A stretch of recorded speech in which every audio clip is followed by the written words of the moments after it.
ठाकरे जलतरण तलावात शिंदखेडा तालुक्यातील ब्राह्मणे गावातील युवक पोहण्यासाठी आले होते।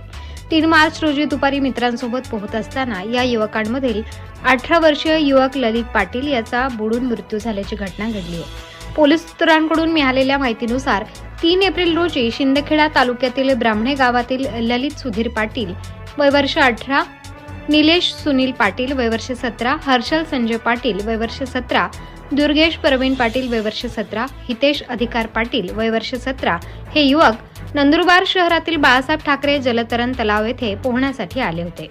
पोहता पोहता ललित सुधीर पाटील वय वर्ष 18 हा युवक 8 फूट खोल पाण्यात पोहायला गेला आणि बुडायला लागला। बराच वेळानंतर तो बाहेर आला नाही हे पाहून मित्रांनी आरडाओरडा केला। यावेळी लाईफ गार्ड त्याला बाहेर काढण्यासाठी आले।